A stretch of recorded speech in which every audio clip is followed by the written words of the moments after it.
Bueno, buenas tardes. La verdad que la idea es que verlos como ustedes me ven a mí.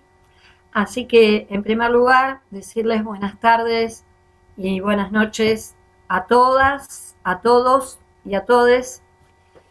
Estamos atravesando realmente una etapa que para nosotros fue muy fuerte, el fallecimiento de un compañero y un amigo, como es el doctor Juan Carlos París, que participaba en la comisión conjuntamente con el doctor Héctor Rivas y conmigo. Así que por eso es tan importante que se visualicen, porque así podemos vernos. Si bien no es lo mismo que la clase, que nos vemos a los ojos, ¿no?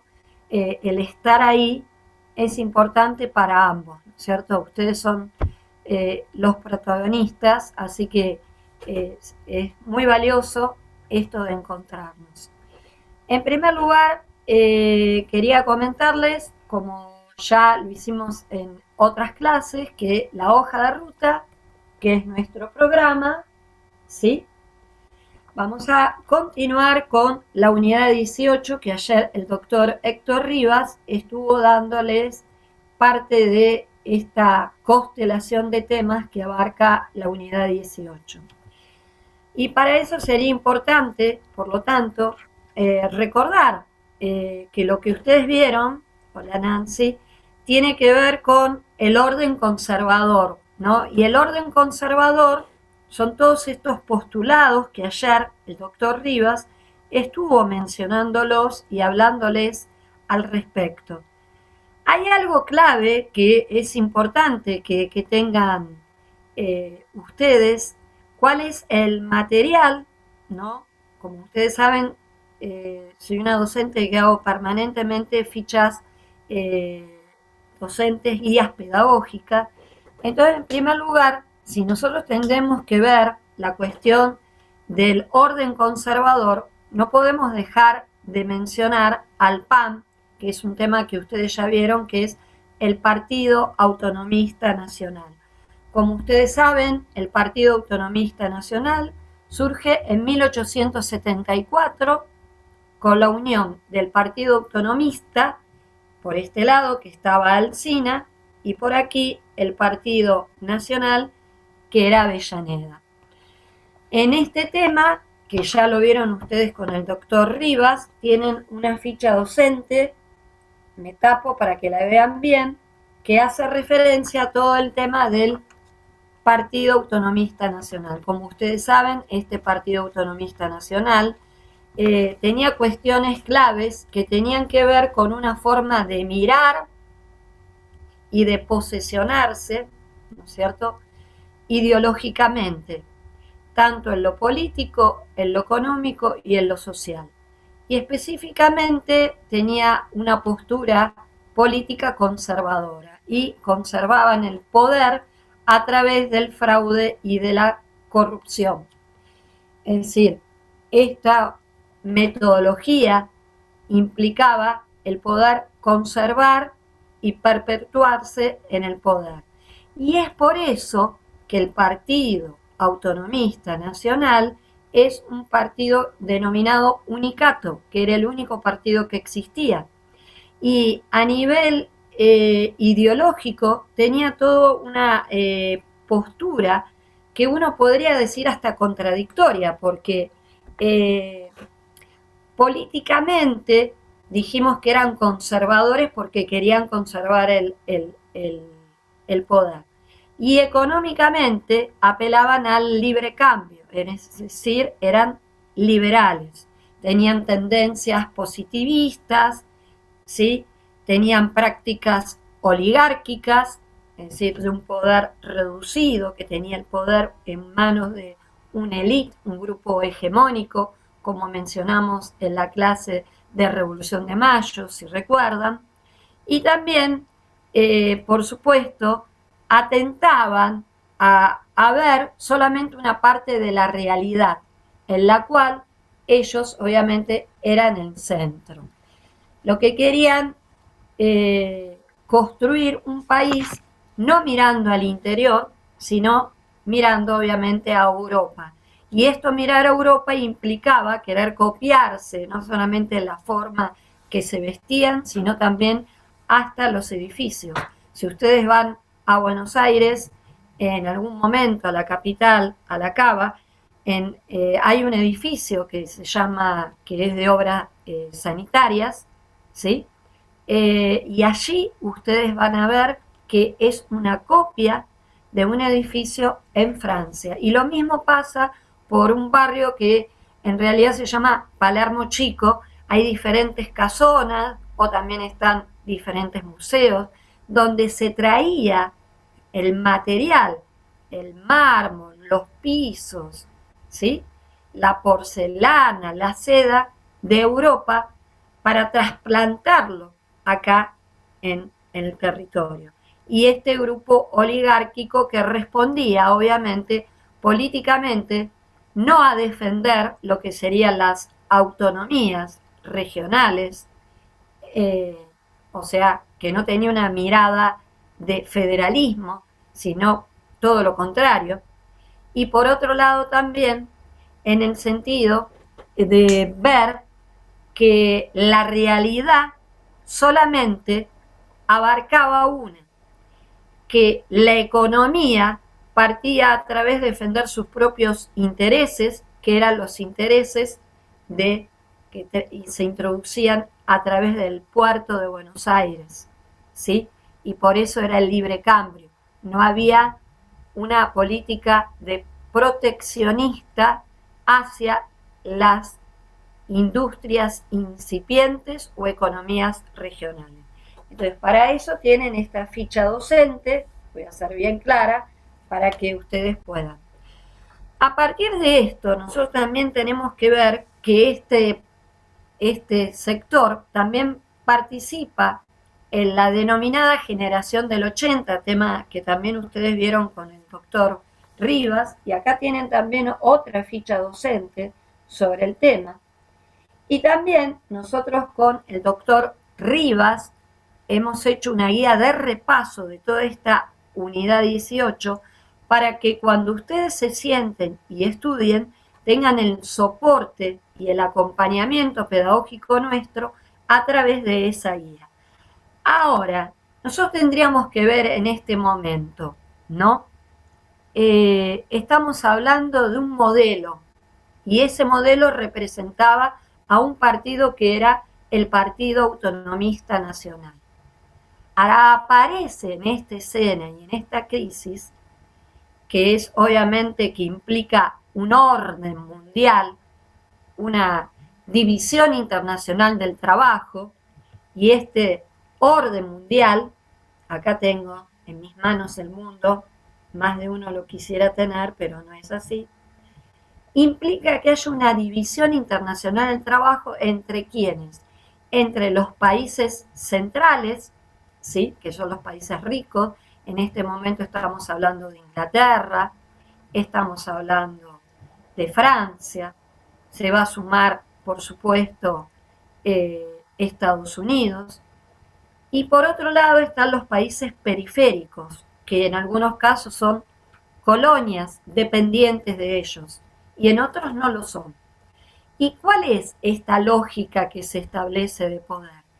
El modelo económico. El modelo económico es un modelo agroexportador.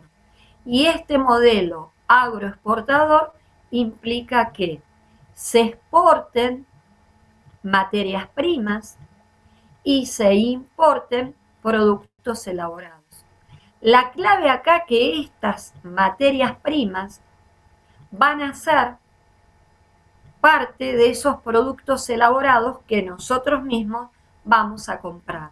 O sea, esta es una paradoja, pero es la realidad que implica esta división internacional del trabajo, en los cuales la calidad de vida de estos países centrales, que implica la calidad de vida, el nivel de educación, la calidad de salud, el acceso a la salud, el acceso a una vivienda, a un nivel instructivo no solamente básico, sino también terciario y universitario.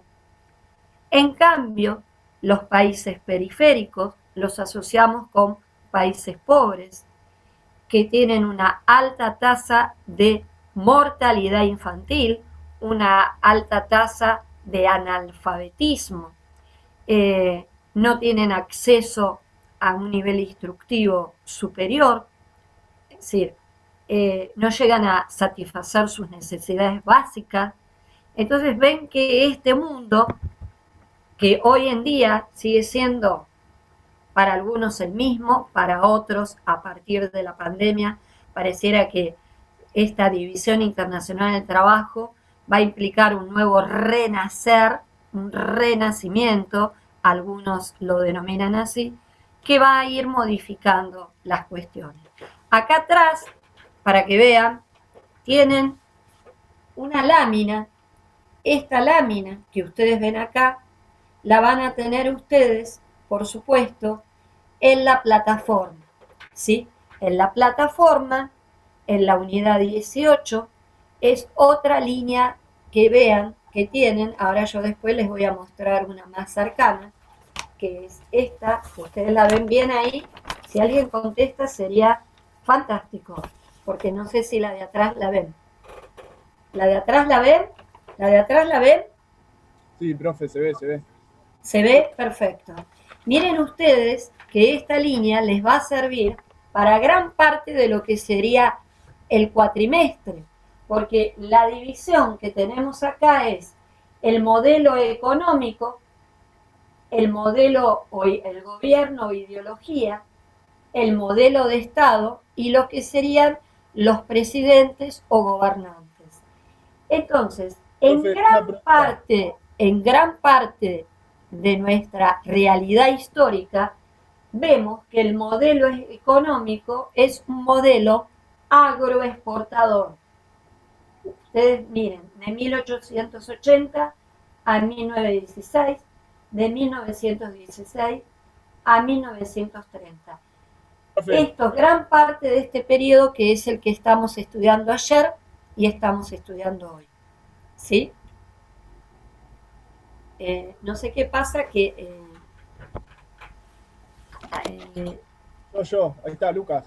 pero quédate tranquilo, Lucas, porque mañana lo vas a tener en la unidad 18. No, le quería hacer una ¿Sí? consulta. Acá en el libro habla de en economía, dice la generación del 80, usted está hablando de eso del liberalismo de Adam Smith, ¿puede ser?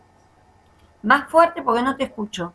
Que habla de en economía, el sistema económico como liberalismo económico de Adam Smith.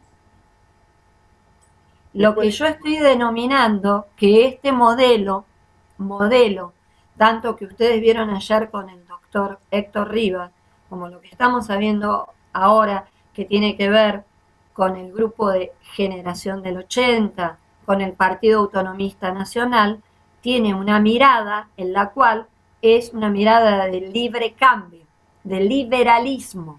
Sí, exactamente. En claro, el después cual, habla de derecho político exactamente, y después en gobierno y política, eso es lo que usted está clasificando, ¿cómo sería el modelo económico? claro, en realidad lo que más que clasificando estoy describiendo esta realidad, que este grupo hegemónico sostenía su mirada, ¿sí?, desde el punto de vista económico del libre cambio.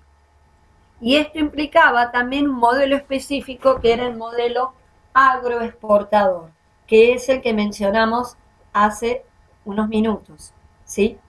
En cambio, a nivel político, era un gobierno totalmente conservador, por eso hablábamos del unicato, que había un solo partido político, que era este partido, que era el PAN. Pero si ustedes se dedican a ver esta lámina, que después en todo caso ustedes la van a tener en la plataforma, en la unidad 18, miren que se maneja el modelo agroexportador. Después, a nivel ideológico, de 1880 a 1916, el liberalismo. De 1916 a 1930, ya ahí tenemos el radicalismo, y el modelo de Estado es un modelo liberal democrático.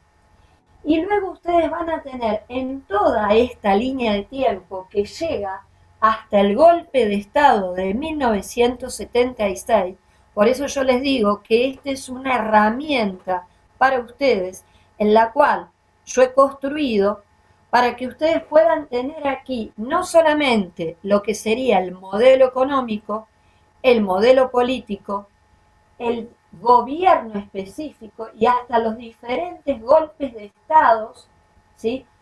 Los momentos importantes a nivel mundial, ¿sí? Como vamos acá a marcar la Segunda Guerra Mundial, ¿sí? Y así cada una de las diferentes presidencias, tanto gobiernos de facto como gobiernos de jure, es decir, constituciones. Entonces, desde este punto de vista, la idea es que ustedes vayan recorriendo, como dije, en la ruta que nosotros tenemos, que es el programa, la unidad 18, que partimos de retomar aquellos temas que habían visto con el doctor Rivas ayer, ¿sí? Y que nosotros el jueves que viene les voy a indicar cuáles son los temas que vamos a ver. Bueno, dentro de este contexto tenemos una cuestión que es el Partido Radical. Y dentro del Partido Radical vamos a organizar de tal manera este tema para que, como les digo siempre, el andamiaje, es decir, los contenidos, ¿sí? Para poderlos apropiar y podernos interpelar. Y por eso yo voy a hacer preguntas porque tienen que ver con una ida y una vuelta que espero de ustedes como siempre, es que en realidad este orden mundial en donde mostraba este mundo tiene que ver también con un cambio que hubo también a nivel nacional, en el cual el único partido era el Partido Conservador y surge el Partido Radical. Hay numerosa bibliografía escrita. También ustedes van a disponer de una ficha docente donde va haciendo una línea de tiempo de todo el radicalismo, de todas las diferentes etapas y conformación del radicalismo. Esto también lo tienen en la unidad 18 de la plataforma.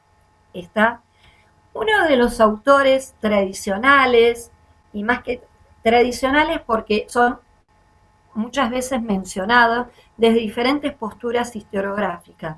Pero lo interesante es que David Rock, cuando habla de radicalismo, se posiciona de la siguiente manera. De la misma manera que el PAN respondía a un grupo conservador, a una élite minoritaria, oligárquica, que solamente defendía los intereses de clase alta, el radicalismo asoma a la historia de la Argentina como ese partido político que va a representar a los denominados sectores medios. Y estos sectores medios específicamente son aquellos hijos de inmigrantes que vinieron a nuestro país. Hay un libro que se llama Ser la América, ¿sí? Que va reconstruyendo la historia de estos inmigrantes a partir de diferentes cartas escritas por ellos hacia sus familiares que quedaron en Italia, en España, en Francia. Obviamente que le cuentan todas grandes maravillas que le están pasando. No van a contar que están viviendo, ¿no es cierto?, en una situación como fue un problema de vivienda, en los denominados conventillos, que eran casas con pasillos largos y diferentes habitaciones, donde en cada habitación vivía toda una familia.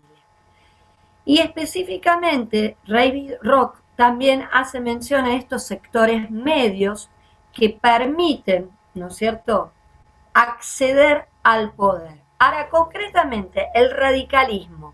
¿Cuáles son las críticas del radicalismo a lo que es el gobierno conservador? Y por supuesto que son claves y claras. En primer lugar, critican el tema de la corrupción, del fraude. Ustedes recuerden que en esa época, cuando había que ir a votar, el patrón de estancia recogía las libretas cívicas de los diferentes peones y la llevaba, ¿sí? Y votaba él. Y si no, cuando los llevaban en camiones a votar, el voto era cantado, por lo tanto a nadie se le iba a ocurrir votar a alguien contrario, porque primero que no había, y segundo que estaba ahí observando y controlando su patrón, ¿sí? Su jefe, diríamos ahora, su empleador, que de esa manera, si votaba en contra, se quedaba sin trabajo. O sea, miren que este era un sistema totalmente, realmente perverso en este sentido. No solamente no había una salida electoral porque había un partido único, sino que a su vez se conservaban ese poder a través de la corrupción, ¿sí? Y a través del fraude electoral. Esto queda claro. Y un modelo económico en el cual solamente daba privilegios a aquellos que eran la élite gobernante. Y por lo tanto había un pequeño grupo que cada vez se enriquecía más a costa de aquellos que se empobrecían. A partir de ahora, ustedes van a ver diferentes bibliografías. Acá también tiene este libro que es de Eve Clementi, el radicalismo y la trayectoria política. Pero ustedes cuentan con esta ficha que yo les mencioné, que hace todo un recorrido de una línea histórica de las diferentes etapas del radicalismo.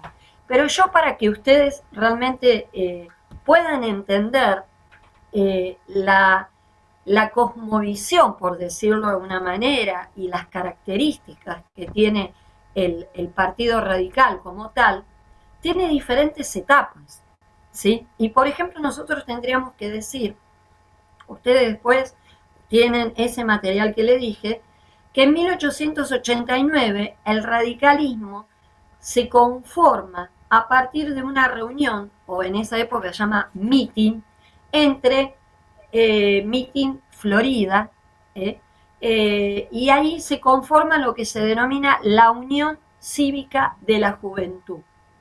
En 1890, o sea, del 89 al 90, un año, ¿sí? En otro lugar que se llama el Frontón Cancha de Pelota, ¿sí? Se conforma lo que es la Unión Cívica, o sea, primero Unión Cívica de la Juventud, Unión Cívica. En el mismo 1890 hay una división del partido y se hace una división que se denomina Unión Cívica Nacional. No sé si me van siguiendo, y ustedes igual tienen la línea de tiempo de cada una de las divisiones con las características específicas. ¿Se comprende ahí? ¿Hola? Y profe, yo le quería hacer una consulta con el tema del fraude. Que sacan, sí, lo único que te pido si puede ser un poco alto, porque tengo ruido acá y no escucho bien. Si la ley para el fraude es la ley Sáenz Peña o una que se dictó en 1902. En realidad la del 2 fue un antecedente, pero la que marca realmente, que ustedes lo vieron ayer con el doctor Riva, es la ley Sáenz Peña. Y después ustedes lo van a ver posteriormente con el doctor Sangiorgi, ¿sí? Lo que pasa es que no quiero, digamos, adelantarme para poder tener un nexo de conexión de cada uno de estos temas para desarrollarlo en mayor profundidad. Entonces, en la Unión, el Partido Radical no es un partido que uno diga, Partido Radical es esto, sino que tuvo diferentes divisiones, fracciones. ¿Se dan cuenta de lo que les estoy? Piensen que desde 1889, donde hubo una reunión que se conforma la Unión Cívica de la Juventud, y luego en 1890 se forma la Unión Cívica, y después en el mismo año la Unión Cívica Nacional, y en 1897 se dividen los que eran los acuerdistas, los que querían un acuerdo con Bernardo de Irigoyen, y con los que eran los intransigentes, con Hipólito Yrigoyen, ya hay otra división ahí. En 1923 vamos a tener otra división, que es los personalistas que representan a Hipólito Yrigoyen y los antipersonalistas que obviamente van a representar los que están en contra. Ahora, cuando yo digo personalistas, ¿en qué piensan ustedes? ¿Qué será personalista? ¿Qué esa palabra personalista? A ver, ¿les suena a algo? ¿A qué se referirá? ¿Nada? Bueno, en realidad era porque Hipólito Yrigoyen específicamente, a fin de su primer gobierno, ha tenido conductas en la cual todo concentraba el poder en él. Era decir, tenía una figura muy fuerte. Entonces, otros correligionarios, es decir, integrantes, militantes del Partido Radical, no estaban de acuerdo con eso y consideraban que tenía que haber una circulación mayor del poder, una división, una armonización, ¿no? Entonces, por eso se dividían en personalistas y antipersonalistas. Yo lo que estoy haciendo en este momento, les digo a los alumnos y a las alumnas, es hacer una breve síntesis de los tópicos generativos, es decir, los puntos clave de lo que sería la división del Partido Radical, porque ustedes tienen el material para después dedicarnos lo que nos queda de la clase a lo que se denominan revoluciones radicales. ¿Está claro? ¿Sí? ¿Bien? Bueno. En 1935 se funda lo que se denomina Forja. ¿Qué es Forja? En la persona de Jauretche.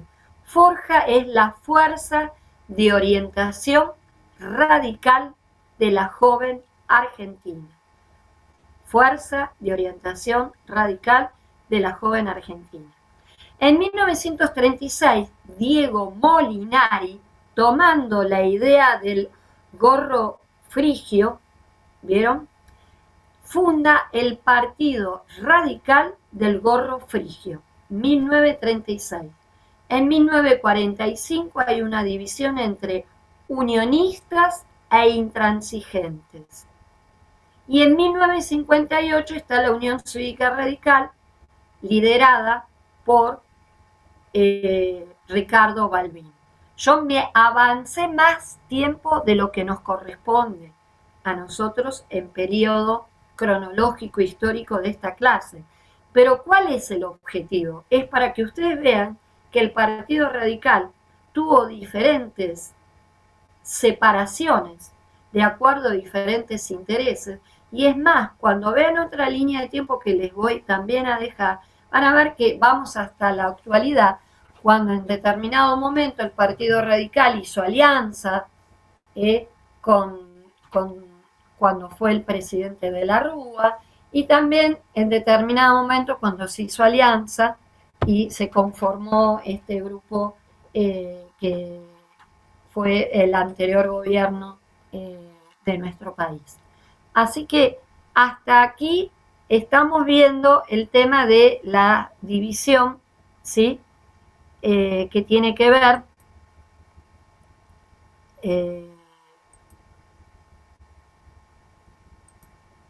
a ver si la compartimos. Bien.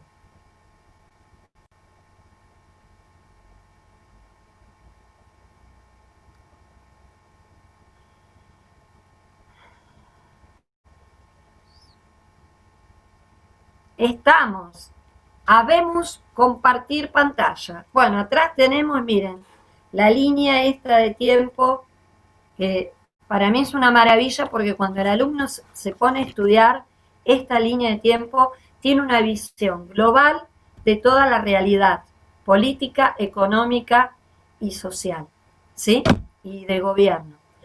Ahora yo pregunto, y me encantaría que no solamente sea Lucas que hable, y esperemos que no aparezca nadie, como apareció la última clase, los dibujitos. Ustedes vimos la última clase, el tema de Revolución de Mayo. ¿Se acuerdan qué diferencia había entre un hecho histórico y un proceso histórico? Pueden abrirse el micrófono para contestar.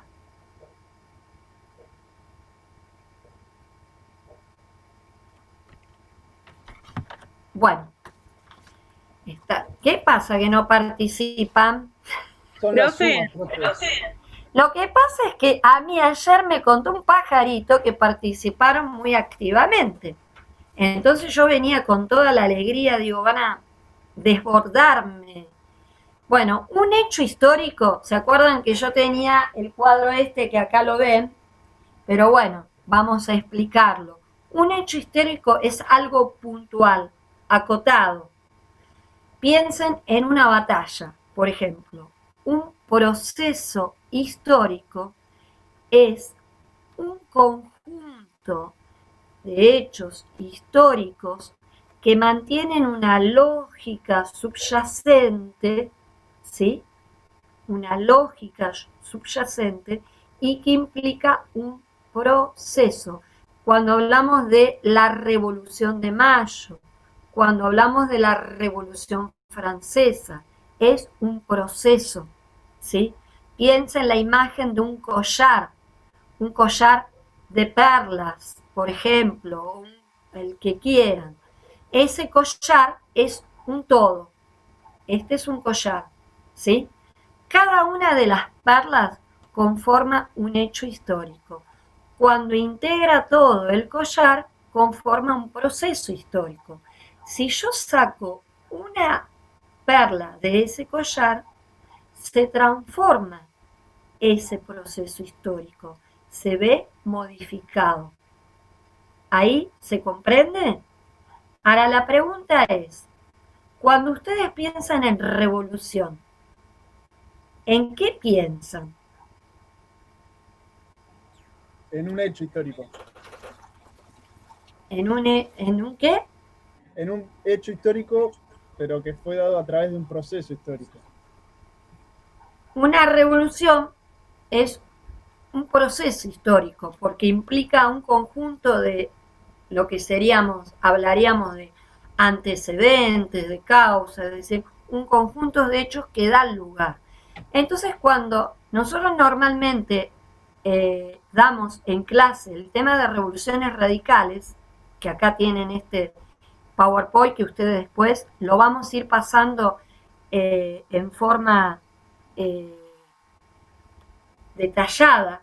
¿Por qué? Porque articula por un lado la cuestión de la historia del Partido Radical, articula el contexto social, político y económico y a qué se llama estas revoluciones radicales. Si uno habla de revoluciones radicales, uno piensa que es un hecho, ¿no es cierto?, que cambia totalmente la realidad. Y no sé qué pasa que no cambia el...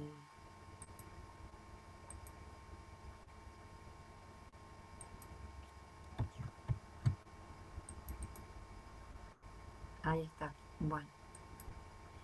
Cuando hablamos, ahí estaba la otra, la línea de tiempo. ¿La ven, chicos? Yo estoy viendo ¿Sí? revoluciones radicales. Sí, sí, ya sé, pero estoy diciendo que ahí, ya sé que estoy en la revolución radical, Claro, pero que ahí tienen... Dice origen y desarrollo, no sé qué ven los demás. Bien. Se ve eso solo para... Entonces, acá nosotros empezamos con las revoluciones radicales. Ahí está. Y uno normalmente cuando está en clase, los alumnos le dicen, pero señora, ¿cómo revolución? Si duran tan poco tiempo y no traen un cambio tan significativo para ser denominado revolución. En realidad son revoluciones porque es el Partido Radical a través de diferentes etapas hizo una propuesta e intentó hacer un cambio a la realidad en la cual estaba viviendo. Revolución Radical de 1890. El presidente era Juárez Celman. el vicepresidente Pellegrini. Acá estamos en presencia, si volvemos a la línea de tiempo atrás, de lo económico, lo político y el tema del gobierno, vemos que hay un liberalismo incondicional, que hay franquicias para emitir a los bancos particulares, que hay empréstitos que generaron un fuerte endeudamiento de capitales ingleses, los impuestos son altos, el Congreso es incondicional al oficialismo, se fomenta la especulación, la que va a generar que obviamente la depreciación de la moneda, y esto va automáticamente de elevación de los precios y de la disminución de los salarios. Entonces, dentro de este tema, vemos que la revolución radical, en este sentido,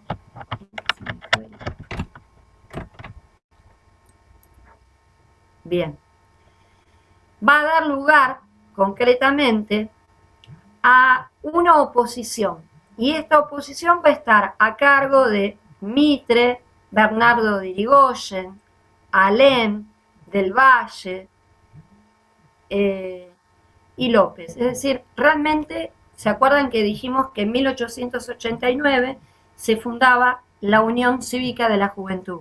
¿Sí? Y bueno, ¿y cuáles eran los propósitos? Era evitar el fraude y la intervención oficial, eliminar toda malversación de fondos y corrupción. Y la única solución que consideraba este grupo era una revolución armada. Por eso es así que había posturas que otros consideraban que no, que había que hacer una revolución que no fuera armada. Lo cierto es que ya mencionamos que se hace un mitin en el frontón de la cancha de pelota, ¿sí?, en donde se funda la Unión Cívica de la Juventud, de la Unión Cívica Radical. Bien.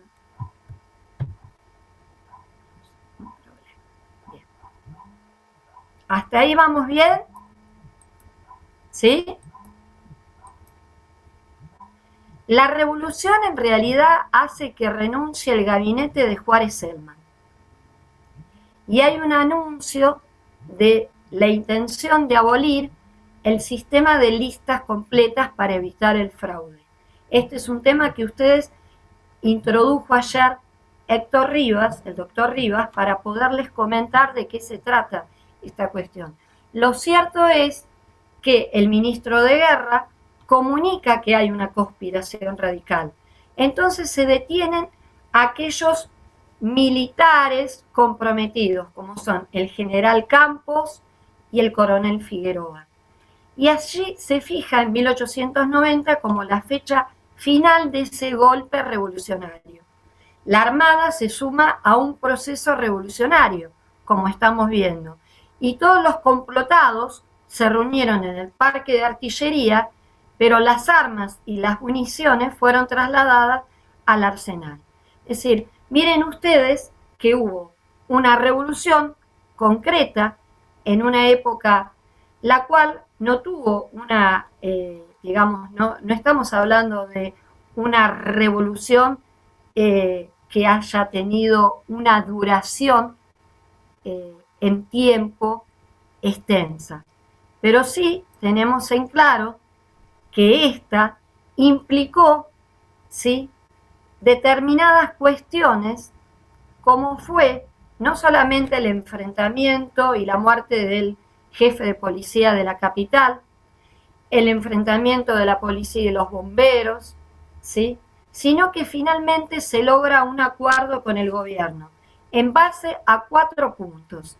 Y estos 4 puntos fueron la suspensión de los juicios a civiles y militares, es decir, a aquellos que habían participado de la revolución no se los iban a enjuiciar. El perdón de los hombres de la Armada, es decir, aquellos hombres que habían participado activamente en esta revolución. El desarme de los ciudadanos y la entrega de las armas.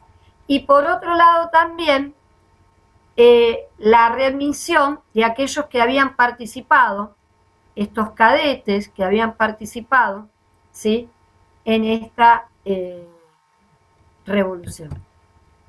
Bueno, acá ya pasaríamos, por lo tanto, a ver cuáles son las consecuencias de esta primera revolución radical.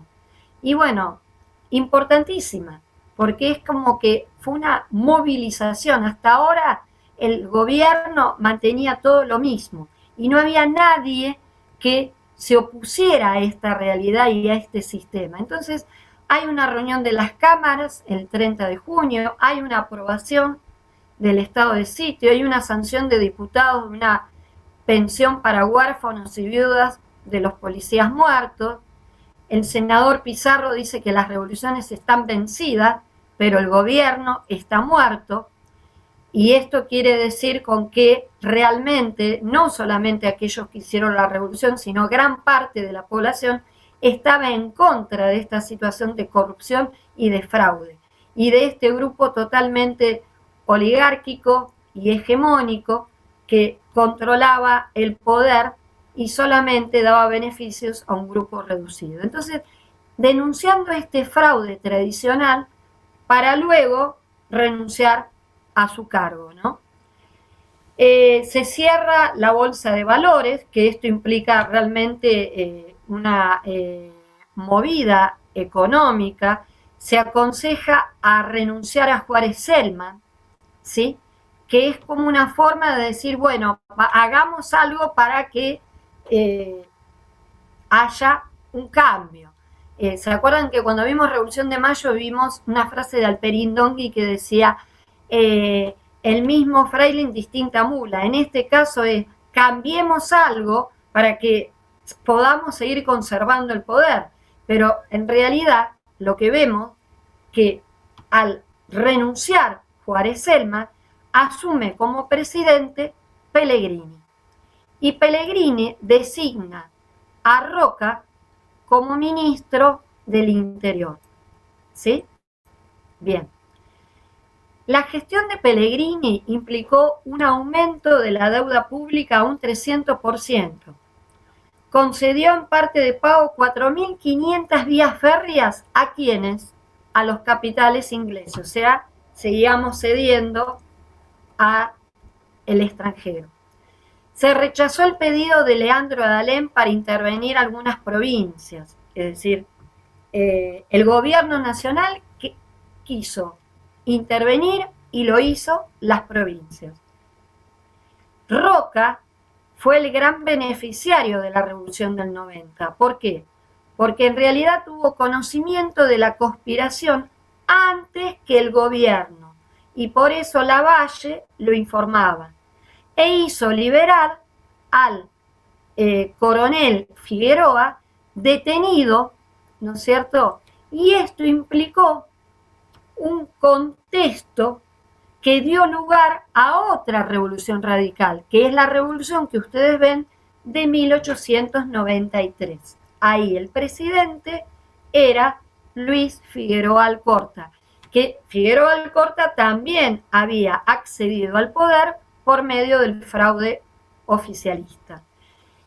En 1893 se hace una situación de renuncia del Ejecutivo, hay problemas concretos en diferentes provincias, Santiago del Estero, Corrientes, y hay una consulta del presidente a los notables.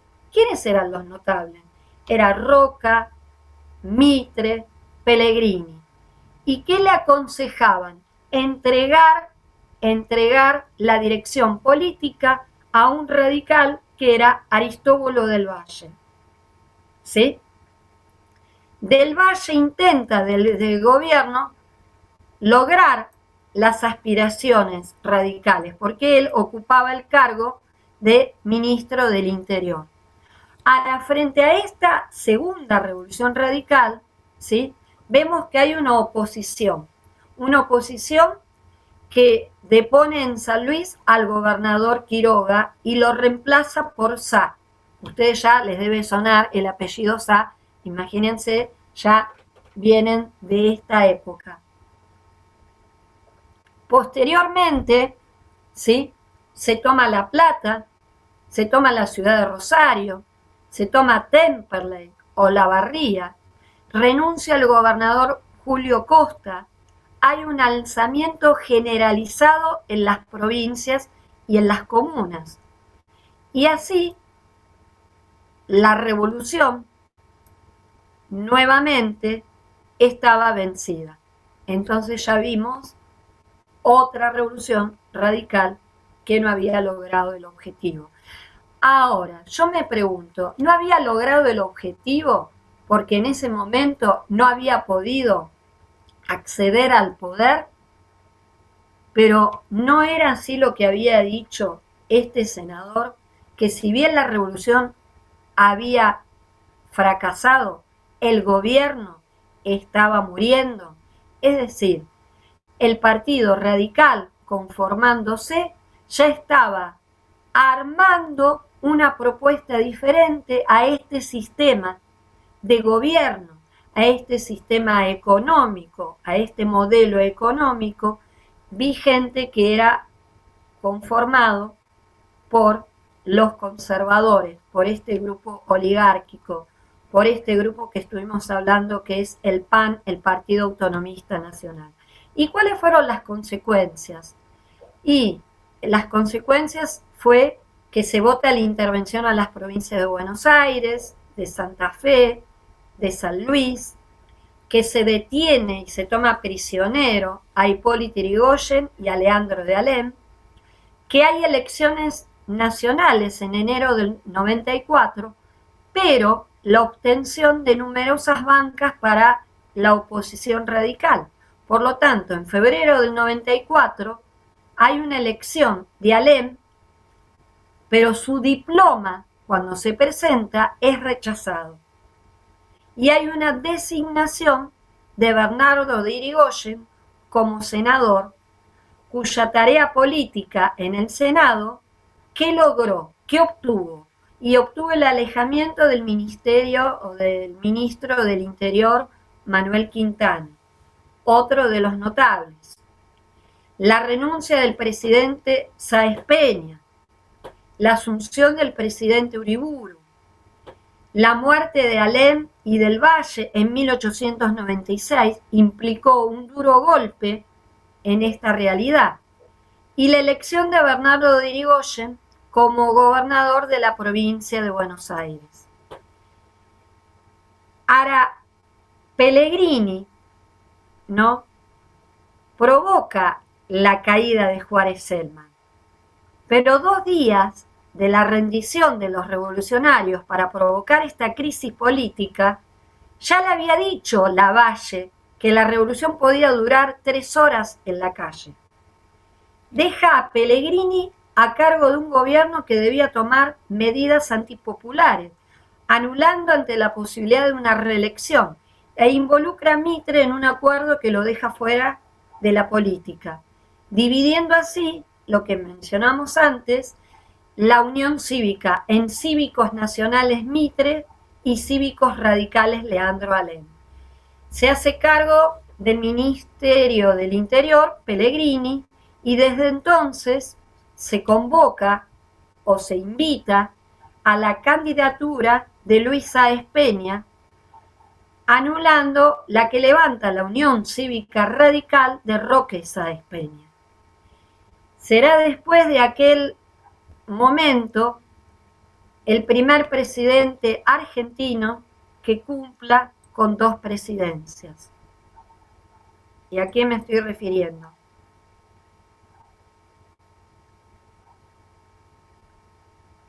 A Hipólito Yrigoyen. Bueno, la Revolución Radical de 1905. Ya vamos terminando. El tema de las revoluciones radicales quiero recordar, porque a veces uno va diciendo y queda pendiente.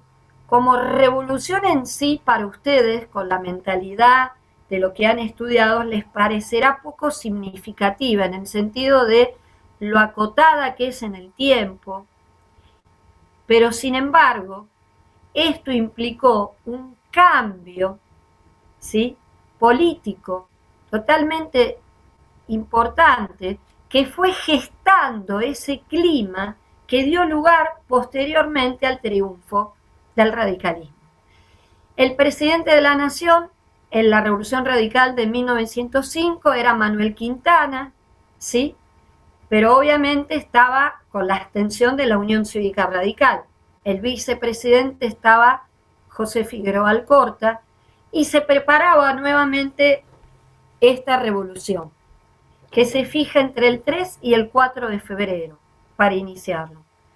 En realidad se limitaba fundamentalmente a ciertos lugares que consideraban que eran claves y estratégicos de poder, como eran la capital federal, la provincia de Buenos Aires, Mendoza, Córdoba y Rosario. Yo quiero que presten atención para comprender, porque después este PowerPoint yo se los dejo en la plataforma, en la unidad 18. Lo que quiero es que hagamos una posibilidad de la comprensión para después por ahí discutir y abrir un diálogo y un debate.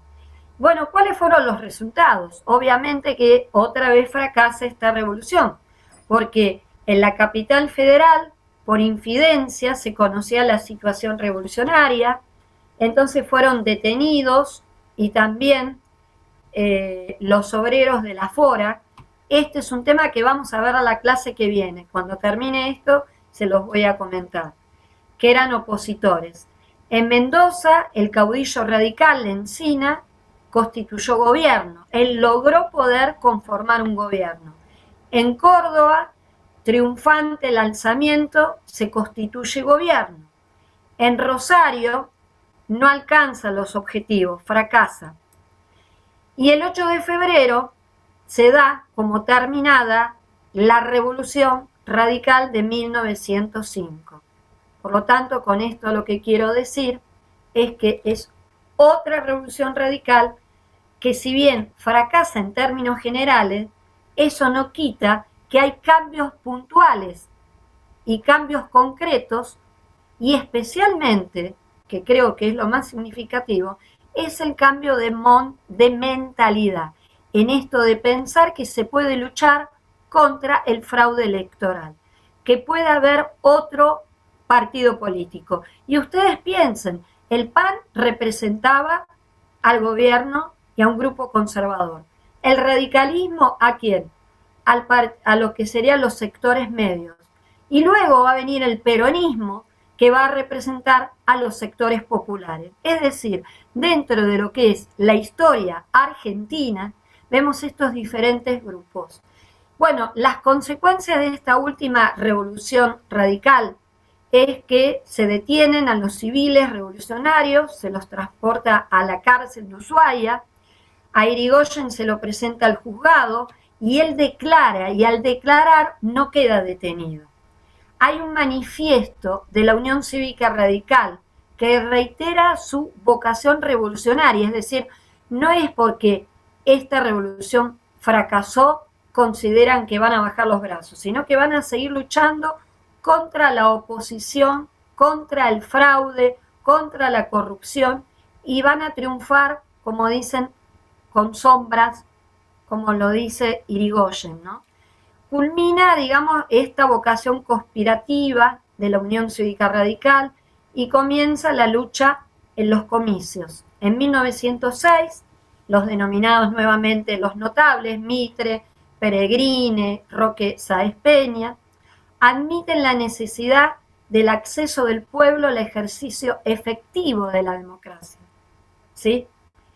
En marzo muere Quintana y asume su vicepresidente, que es Alcorta. En julio se reorganiza la Unión Cívica Radical y hay una muerte, que es Pellegrini y Bernardo de Irigoyen, que son significativas. Yo quería terminar, y ustedes lo van a tener también, el tema este del radicalismo, después vamos a retomar el tema, que es con el manifiesto de la Revolución Radical del 4 de febrero de 1905. No sé si Lucas, mirá cómo te lo pido, serías tan amable de leerlo, a ver si lo podés leer, La Unión porque Cívica las Radical, letras son grandes ahora, ¿no?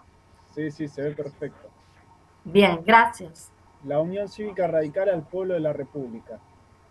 Ante la evidencia de una insólita regresión que, después de 25 años de transgresiones a todas las instituciones morales, políticas y administrativas, amenaza retardar indefinidamente el restablecimiento de la vida nacional, ante la ineficacia comprobada de la labor cívica electoral, porque la lucha es la opinión contra gobiernos rebeldes alzados sobre las leyes y respetos públicos, y cuando no hay en la visión nacional ninguna esperanza de reacción espontánea ni posibilidad de alcanzar normalmente, es sagrado deber de patriotismo ejercitar el supremo recurso de la protesta armada, a que han acudido casi todos los pueblos del mundo en el continuo batallar por la reparación de sus males y el respeto de sus derechos. Hipólito Yrigoyen, presidente honorario. Bueno, desde este punto de vista, nosotros lo que vimos en la clase de hoy, vamos a ir retomando es, en primer lugar, comenzamos planteando el tema este. Si yo esto lo minimizo, volvemos a la pantalla general, Lucas. Sí, tiene que poner, dejar de compartir pantalla, no sé bien dónde está, no me acuerdo, ¿verdad? Pero... creo que está en verde, en el medio, me parece. Compartir pantalla. Tiene que decir dejar de compartir pantalla. Profe, yo tenía una pregunta acerca de cuánto tiene que ver los radicales en las legislaciones laborales. Bien. Primero, déjame redondear la configuración de la clase, del andamiaje. Sí. En el inicio, ¿qué hicimos? Retomamos todo lo que tiene que ver, ¿sí?, con lo que había dado Héctor Rivas. Retomamos, pero planteamos bien lo que era el Partido Autonomista Nacional y que tenía que ver también con la idea de la generación del 80 que ustedes también vieron.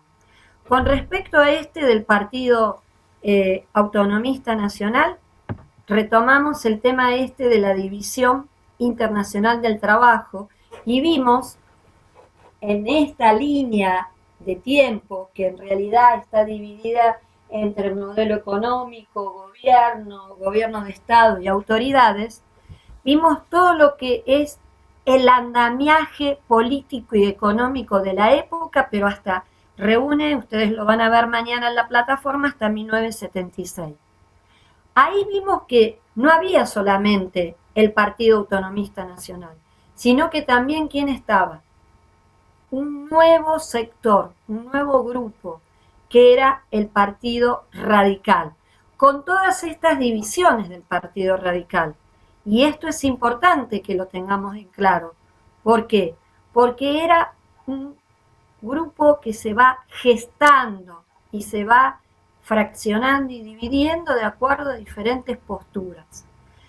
Ahí ya comenzamos a transitar y a recorrer lo que son las revoluciones radicales, que aclaramos que como tal llamarían la atención porque la revolución radical como tal eran de periodos temporalmente cortos, pero eso no quita que no sea significativo y que da al plafón, ¿no es cierto?, la base, el cimiento, para luego la conformar un sistema democrático electoral.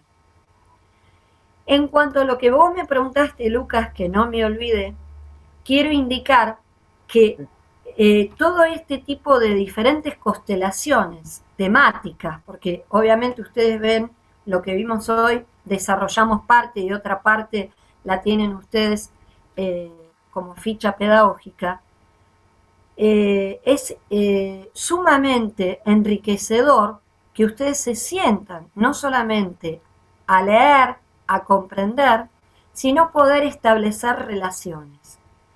Y la clase que viene, que es el jueves que viene, lo van a tener conmigo, vamos a ver concretamente lo que tiene que ver con el movimiento obrero, vamos a ver concretamente lo que tiene que ver con todas las influencias de el mismo partido autonomista nacional con una política represora a través de leyes como fueron la ley de residencia, ¿sí? Sí, leyes totalmente discriminatorias, leyes que implicaron expulsar aquello que era lo diferente, lo extraño, lo que molestaba al sistema vigente. Entonces yo creo que, Lucas, esto que vos me vas preguntando tiene que ver con lo que vamos a desarrollar toda la clase que viene. Bien, Pero sí les quiero pedir algo. Hay una reforma Les quiero pedir universitaria. algo. Sí, ahora te escucho. Les quiero pedir algo. Que por favor, para la clase que viene, por favor, lean y toman el programa, que es la hoja de ruta, y tomen específicamente de la unidad 18 todo lo que tiene que ver, lo vamos a relacionar, el tema de la inmigración, el movimiento obrero sindical, el socialismo y el anarquismo, y cómo se vincula con el radicalismo. O sea, en qué medidas de esas leyes represivas hacia los trabajadores que tuvieron el gobierno conservador del partido Unicato, Partido Autonomista Nacional, ¿qué pasa luego con el radicalismo?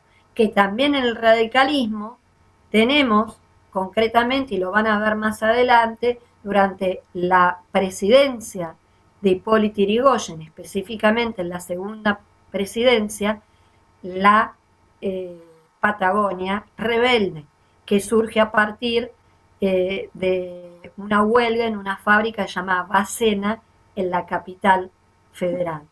Ahora te escucho atentamente y a todos los que quieran hacer preguntas sobre el tema. No, decía eso, que también hablaba sobre la reforma universitaria, pero bueno, esos temas los vamos a ver en la clase pasada. Pero me quedó una duda de esta clase que usted...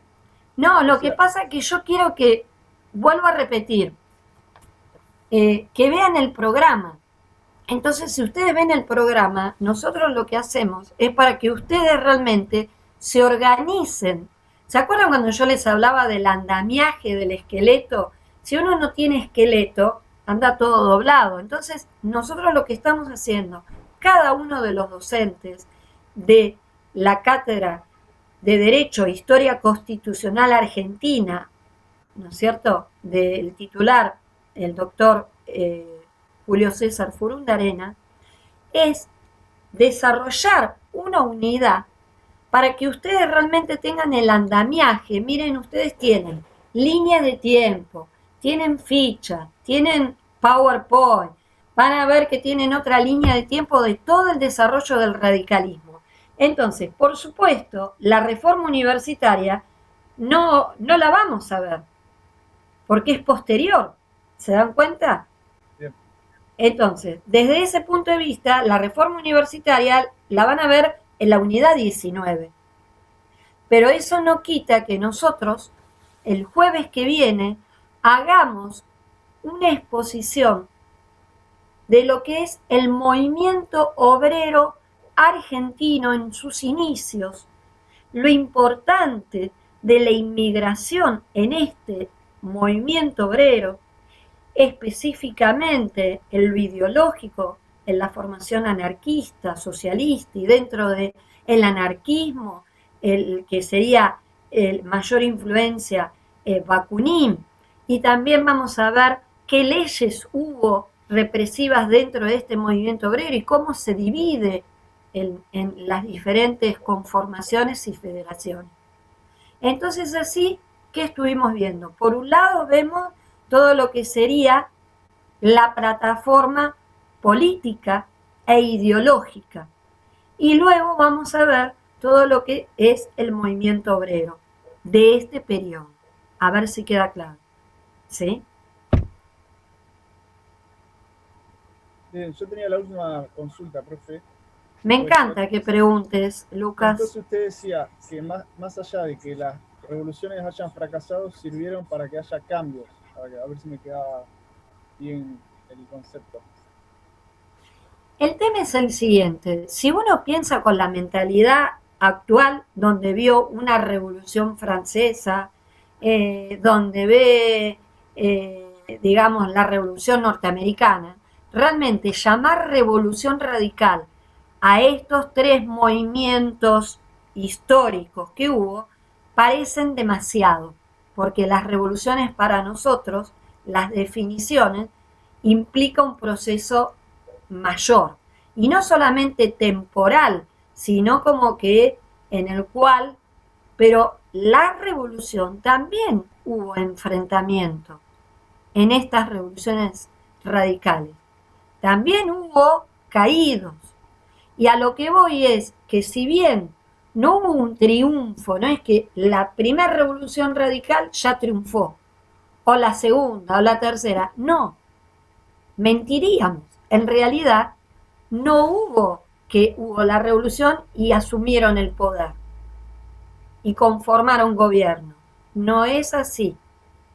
Ni siquiera tampoco se quería de esa manera, porque si no estarían reproduciendo el sistema anterior, que era un sistema totalmente fraudulento y corrupto. Y la última diapositiva que vimos marca lo que sería el pensamiento, ¿sí?, plasmado en un texto del radicalismo.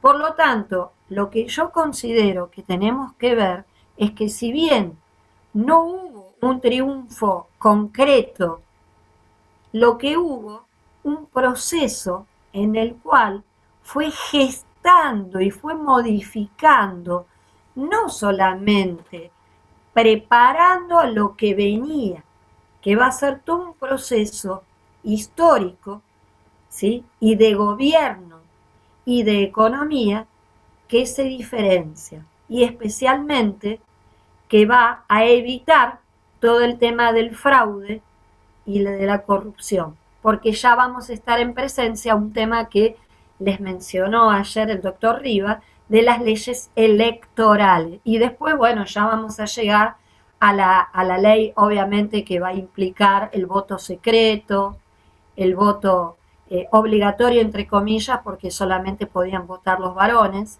y entonces ya ahí hay un avance.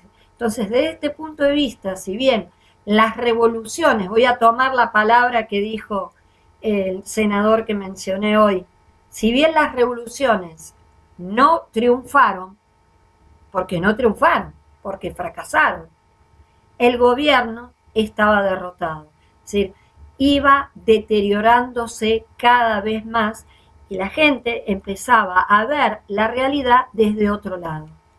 ¿Se comprende esto? Esto yo creo que es fundamental, porque si nosotros vemos que a lo largo de la historia constitucional argentina, las diferentes instituciones, los diferentes decretos, los diferentes proyectos constitucionales son como estas perlas diferentes que conforman nuestra historia constitucional. Entonces no hay un día mágico, no es que uno se acuesta y se levanta al otro día y cambió todo, eso sería fantasioso, pero sí hubo hombres y mujeres, las cuales no mencionamos, ¿sí?, pero que obviamente están presentes, pero como gran parte de la historia están invisibilizadas, que proporcionaron un cambio de manera paulatino que dio lugar a que se conformara otra realidad y que desplazara a un gobierno totalmente corrupto, fraudulento, y que dejaba solamente se ocupaba de defender los derechos de ellos mismos, sus propios intereses, que eran intereses económicos, intereses políticos, y que no defendían ni siquiera a su propio país, sino los intereses que respondían del extranjero. Y por eso este tema de este modelo, y por eso el tema del endeudamiento, y por eso la entrega de los ferrocarriles a los ingleses. ¿Se dan cuenta de lo que les estoy diciendo? Es decir, yo lo que pretendo que con esta clase es como despertarlos, despabilarlos. ¿Es historia? Sí. ¿Para algunos puede llegar a ser una tortura? No. Traten de ver que la historia, como dirían, es magistra vital, es decir, nos enseña y nos ayuda a ver también la realidad en la cual vivimos y a comprender los procesos históricos. Porque nada surge de generación espontánea, nada es tirado de un avión o surge mágicamente de una nube, y no me refiero a la nube tecnológica. Realmente este es un tema que lo que sí me quedo totalmente tranquila, que la clase en sí misma lo que intentó hacer es despertarlos y motivarlos para que realmente ustedes después vean, como y vuelvo a pasar, el tema de la ficha del Partido Autonomista Nacional, tienen después también otra de la ideología de la generación del 80, que ustedes la trabajaron ayer con el doctor Rivas, tienen otra que es toda una línea de tiempo, miren, del radicalismo, toda una línea de tiempo. Y luego tienen el mismo PowerPoint, ¿sí?, que es el power de las revoluciones radicales. Lo que sí les voy a pedir que la semana que viene, es decir, el jueves tienen clase conmigo, lean de la unidad 18 todo el tema del movimiento obrero. Así lo podemos llegar a hacer mucho más dinámico. ¿Se dan cuenta de lo que les quiero decir? Y podemos cruzar lo que sería lo que vimos ahora, con lo que ustedes vieron ayer, y poder articularlo. Porque si no, lo que nos pasa cuando se estudia de esta manera es, parecen como cajitas que uno les pone el moño y la cierra, y otra cajita y otra cajita, y no es así. El tema es que nosotros tratemos de hacer análisis crítico, interpelarnos nosotros mismos, interpelar el material que tenemos. Tienen también, obviamente, la lectura que es la del titular, tienen otras bibliografías que tienen en el mismo programa que ustedes disponen. Así que podemos leer la cuestión obrera, ¿sí?, en estos nuevos tiempos que tienen que ver con el movimiento migratorio que se da en todo este proceso, porque ustedes tienen que saber que los inmigrantes para el Partido Autonomista Nacional lo que era una mano de obra. ¿Era una mano de obra? Estoy haciendo una trampa, a ver qué me dicen. Sí, era una mano de obra. Sí, pero no era tan así, porque el Partido Autonomista Nacional en la generación del 80, cuando pensó en la inmigración, y recuerden lo que es Alberti y el proyecto constitucional, pensaba una inmigración que viniera al país, que tuviera capitales para poder invertir en el progreso que sería representado en el ferrocarril, en el telégrafo, ¿sí?, que tuviera un nivel instructivo, porque consideraban que a través de eso se podían contagiar, ¿sí?, la población nuestra. Es decir, hablaban de una especie como de simbiosis, digamos, una simbiosis, como que alguien que venía instruido podía contagiar al otro de ese nivel instructivo. Y sin embargo, la inmigración que vino a nuestro territorio fue una inmigración que no tenía recursos, sino que al contrario, venía, ¿sí?, a hacer la América, como se dice, es decir, con escasos recursos, casi nada, porque venían de una Europa en la cual estaban atravesando hambre de posguerra, y al mismo tiempo el nivel instructivo también no era alto. Entonces vemos cómo se va gestando toda esta realidad. Por el momento vimos todo lo que tiene que ver con lo político.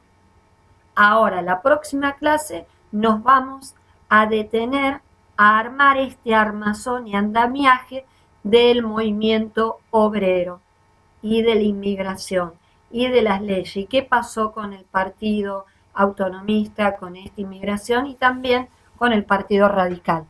¿De acuerdo? Bueno, ¿quedó claro el material? Sí, profe. ¿Sí? Yo lo que veo que hay pocos participantes. Espero que vean las clases, porque si no van a... es una picardía. Pero bueno, para terminar, espero realmente que estén todos bien, que se cuiden y les mando un abrazo grande a cada uno de ustedes. Nos vemos el jueves que viene. Chao, profe, gracias. Hasta luego, chicos. Gracias, profe. Saludos. Hasta luego, que les vaya bien.